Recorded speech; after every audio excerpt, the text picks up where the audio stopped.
জীবনের সবচেয়ে বড় সিদ্ধান্তের সাক্ষী হয়ে যান। আসুন আমাদের বিয়ের গল্পটা দেখে যান। আজকের ভিডিওটা অনেক ইন্টারেস্টিং হতে যাচ্ছে। জন্ম, মৃত্যু আর বিয়া, এই তিনটি সত্য দিয়া বানাইলো মানুষ আল্লাহ, বানাইলো দুনিয়া। আজকের দিনটা যতটা আনন্দের তার চেয়ে বেশি কষ্টের।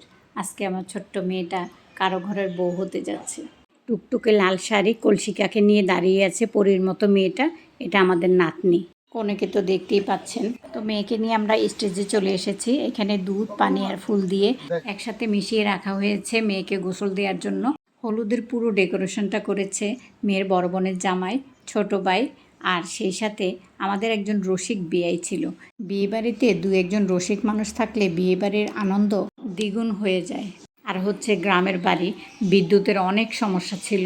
তো সব বাধা অতিক্রম করে হলুদের স্টেজে মেয়ে বসেছে, আলহামদুলিল্লাহ। আর হ্যাঁ, আমি তো বলতে ভুলেই গিয়েছি, এটা আমার বড় বোনের ছোট মেয়ে। আর এখানে হলুদের ডেকোরেশন বলতে যা যা লাগে সব কিছু নিয়ে এসে এখানে সাজিয়ে নেওয়া হয়েছে। সাথে একটা কেক ছিল, কেকটা অনেক মজার ছিল। তবে কেকের মধ্যে মেয়ের নামটা লেখার সময় ভুল করে তারা সুরভির জায়গায় সৌরভে লিখে ফেলেছে। তো লিখেই যখন ফেলেছে এখন তো আর কিছু করার নেই।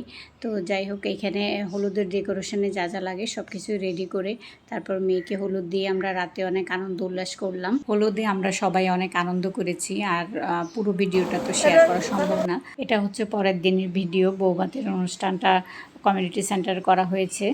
তো সকালে আমরা বর আসার আগেই সবাই মিলে চলে গিয়েছিলাম। ক্যামেরাতে তো সবাই ওইভাবে আসতে চায় না, যার জন্য সবাইকে আর আনা হয়নি। আর এদিকে দেখতে পাচ্ছেন মেয়েকে গহনা পরিয়ে দিচ্ছে ছেলের মা, মানে আমাদের বিআইন সাহেবা।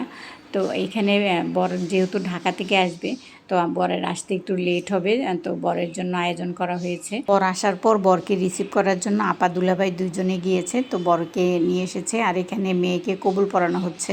তো মেয়ে তো এখানে অনেক ইমোশনাল হয়ে গিয়েছিল। এই মুহূর্তটা কতটা কষ্টের একটা মেয়েই ভালো বলতে পারবে। আর এখানে বর কনের মুখ দেখছে, সেই সাথে মালা বদল হচ্ছে। এখানে যেই হাতটা ধরে তোমাকে হাঁটতে শিখিয়েছিলাম, আজ থেকে সেই হাতটা অন্য কারো হাতে তুলে দিলাম।